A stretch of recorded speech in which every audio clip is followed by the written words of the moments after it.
Welcome to No Compromises, a peek into the mind of two old web devs who have seen some things. This is Joel. And this is Aaron.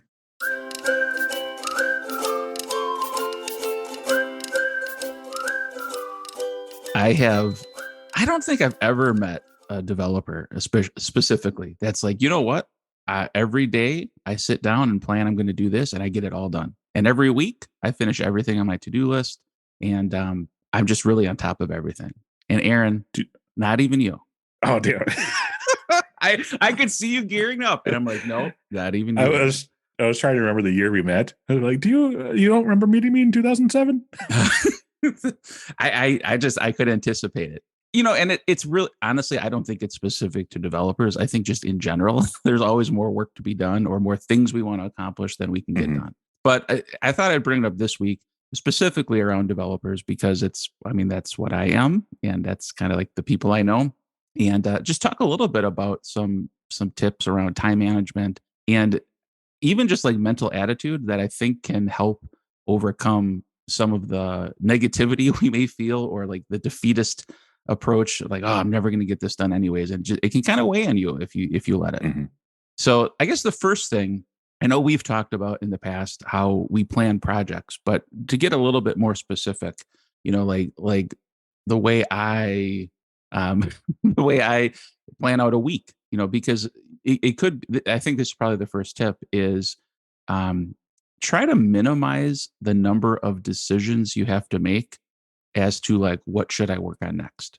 And so the reason I find this helpful is it eliminates decision fatigue, but it also can tamp down the tendency we may have to jump between things or to let like new emergencies, quote unquote emergencies, like derail what we had planned for a given day or week.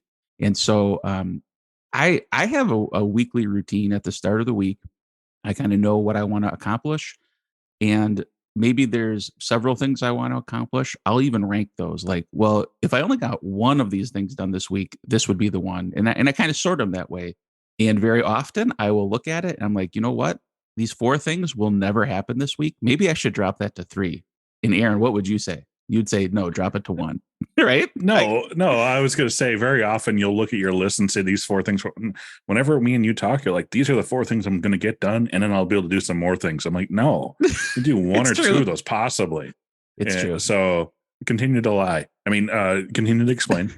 No, Aaron is here to keep me honest, but that it's a tendency. It's like, and you might even say, you know what? I have to get all these things done this week. They're due this week. It's like, just because you say you have to doesn't mean it's going to happen anyways. So like, don't enter the week with an impossible expectation because you're just setting yourself up for stress and failure. But to kind of focus in on the point, the original point is by planning it up front, number one, you will hopefully come to the realization early in the week, oh, I can't get all that done, and you'll lower your expectations. But number two, with that going into the week with that mindset, if something new pops up, you'll be like, well, I absolutely can't add something to it this week. I'll put that on my list for next week. And it just sort of changes the mindset from trying to be reactionary to like, no, here's my plan. I'm going to try to stick to it. And I'm going to try to make it a realistic plan, not like a super optimistic sunny day scenario. If everything goes right, I could get all these things done.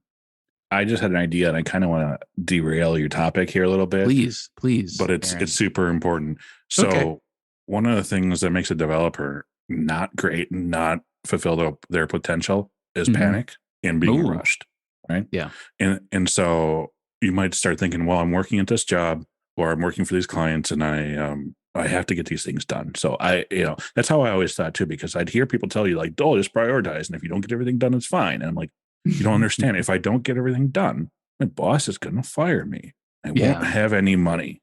Like, and then there's a lot of stuff. I have a family to support, all these different things. Right. Yeah. And so a lot of this stuff comes into your mind. And so you're like, that's all great. And thanks for, this other useful book on how to prioritize your stuff, getting things done. But I actually have to get things done. I'm not fancy like you that can, have all your money and all that. Right.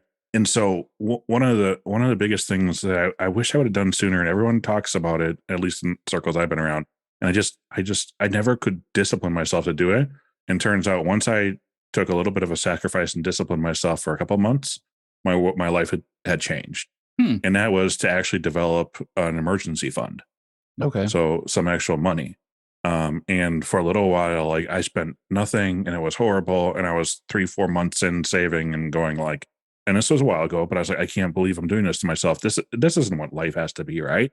Like I'm eating ramen for 4 months. I'm not doing anything with people. I'm slowly putting another couple bucks in my savings account and all this stuff. And I'm like, this is this really worth it? Hmm. But what's amazing is that whole action right there made me a way better programmer. And the Hmm. reason is because I was able to have something saved up a little bit so that if my boss did fire me, I wasn't going to be done. Right. Yeah. I could find another job. I worked hard enough and, I could find another job.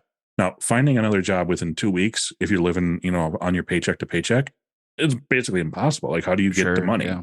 Yeah. So once you develop this idea of saving up this money, it makes it easier that you're like, well, if I did get fired, then I still have some money and I can find my next job, right? Hmm. But that's one mechanic of it. But really, how it made me a better programmer was once I knew that was that main stress, like trying to prioritize stuff, and I didn't get it all done. My boss was going to fire me. I cared about being fired, but it no longer was the worst thing in the world. I Right. suddenly was able to follow this advice. Yeah. So I took a couple of months, saved up some money. So if I did get canned, which actually never happened, which is No. something I made up in my head, but it was Right. something I had to get past. And then I was Yeah. able to prioritize. I was able to actually develop better. I learned more skills and all this stuff. So it was actually probably the best thing I've done in my career was saving up a little money so I could then follow these steps. And the reason I bring this up and kind of derail us a little bit is because I think I've mentioned in the past, I have a pet peeve of people that come on that are in a different part in their life that try to give Hmm. me advice on how to get there without Yeah. talking about the steps that you actually need to do and the hard work getting there. So when someone is super famous and they say, well, if you just put away 1%, suddenly you have $1 million. It's like, no, I put No. away 1% of my current income. That's $4, or whatever. Like, Right. but Yeah. right. So then Yeah. acknowledge it's going to be a rough couple months. Yeah.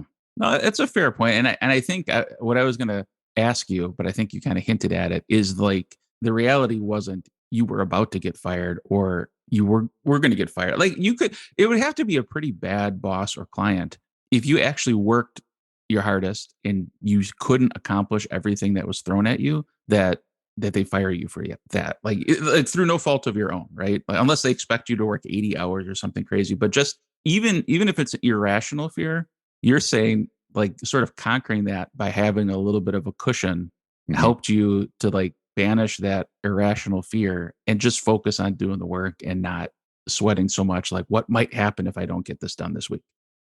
I'm going to argue with you a little bit on that because I think our career Surprise. paths were our career paths were pretty different. Hmm. And I can imagine people listening to that saying like, "What do you mean having a bad boss?" Like, I've had only bad bosses, Okay. and so Yeah. based off what I know about your experience, and it's great. You worked for yourself for a while. You had some decent bosses. Hmm. Starting out, I had some pretty poor ones, Mm, and I for that affects how I look at this. And so you say, yeah. well, it had to be a pretty bad boss to give you crap. Yeah, I had bosses that would call me day and night, Wow.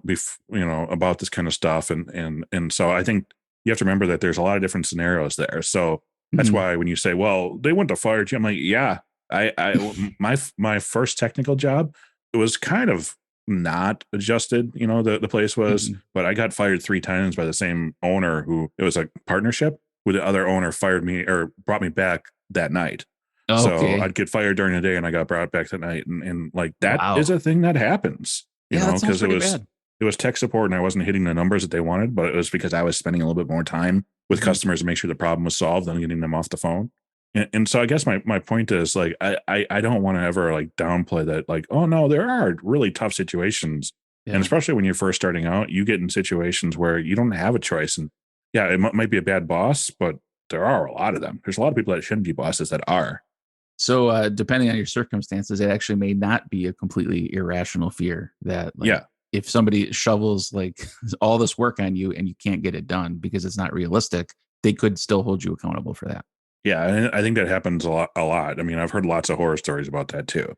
Yeah. Now, that's not to say that wasn't partly the developer's fault for not, setting proper expectations and all that stuff. Hmm. But I want to kind of circle back around and say like that was the reason why for me setting up that whole fund, having some money is because with the boss I had, it turned out to be a logical fear at that time when I finally made a decision. It was bosses before that gave me that kind of almost like a PTSD of some sort, where I'm just like, all bosses want to do is fire you for the smallest slip up. Yeah. Yeah. Fair point. I think it was a fair derailment. Not everybody has just sailed through life like me without a bad boss. I did have a bad boss early in my life, but it wasn't tech related. So, and I was dumb and young and probably deserved to get the grief I got at that point in my life. But yeah, so I guess, just to kind of summarize like what I was thinking of as far as like a takeaway piece of advice. Number one, have some formal planning. Like, don't just sail through each day trying to get through as much as you can. Like, pause generally at the start of the week and have a plan. And number two, try to be realistic. Like, it's hard as developers. We're always optimistic. Like, oh, I could do that in 3 hours. No, that's going to take 3 days, right? Like not that you're bad but just complexity that can't be seen up front. And then number three, stick to the plan. Don't let, to the extent that your circumstances allow, don't let things derail you. So like in my case, maybe I get an email and it's like, hey, Joel, would you want to help us with this? I could say, that'd be great. Let's get on a call. Let's do it. No, this week I have these things planned. I can get in touch with you next week. Would that work? Like something like that can really help you to not constantly feel like you're underwater. Right. I think number 4 would be also to add communication to that list. Yeah. I mean, or that process. So when you've developed your goal, try to find a way to communicate that to the people that it kind of matters to. So I'll give you 2 examples. One is if you're working for, someone and, you made your list of things you're going to do this week, tell them, as a former manager myself, I was less, I cared about the output, but it's an information job. So I needed to know what you were going to do so I could communicate that and I could put that together with the other 20 people I had to manage, right? Right. And say, in general, this is where we're going. Or on the flip side, like for a contractor, like me and you work together too, we'll start out our week then telling each other what we're going to do this week, because there are some overlaps and there are some that don't, but it's kind of a way of, reinforcing this is what I'm going to do. And also gives us that chance then to say, hey, are you sure you're not doing too much?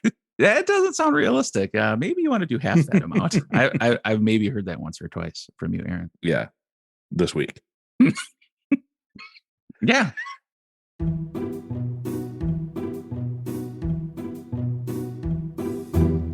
So here in Wisconsin, we do have some severe weather. I think we're sheltered from a lot of natural disasters, but like tornadoes, right, Aaron? Yeah. I mean, have you seen winter here? But okay, anyway. Okay, blizzards, sure. But the reason I mentioned tornadoes specifically is because generally there's like warning systems and you have to take action, like, go in the house, get in the basement, whatever, right? Like you don't want to mess around with that. You don't want to be like when I was a kid and the tornado siren would go off and people go outside to like see where it was. Like, that's not a good idea. Don't do that. Oh, I still do that. That especially that's a Midwest thing. Like, if it's storming, you go in your garage and you stand there with the door open and watch. Right. You just hope it doesn't come from the other direction. Yeah, exactly. So I've done that too. But anyways, so like I get that. In fact, like they'll interrupt, you're watching a TV show, they'll interrupt it with weather alert, seek shelter.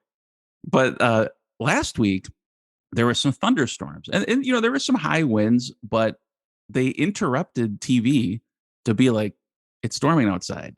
And I was talking to my dad about this. He was more annoyed because it happened during a football game. I mean, that's kind of that's a big thing. And he's like, I'm already inside. I don't have to seek shelter. Like, I don't have to go in my basement. Like, what do they want me to do? Like, anybody seeing this on TV is already in the place they need to be. Like, unless they happen to be outside. But then if they were outside, they would see the storm and they would go inside because they don't want to get rained on. But it was just kind of an interesting thought. Like, sometimes the weather people get a little overexcited and it's like, they'll take 10 minutes to tell you it's going to rain in like 20 minutes. And it's like, okay, what am I supposed to do with that information? Well, they're excited because they're finally right. That's right. Like, oh, we're going to double or triple down on this. Yeah, exactly. It's a people are going to know my name. That's probably a part of it. It's a good observation. Get off the news, Stormy Waters.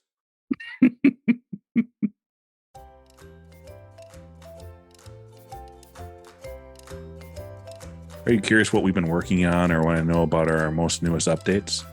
You can sign up for our newsletter. It's at masteringlaravel.io, right at the bottom of the homepage.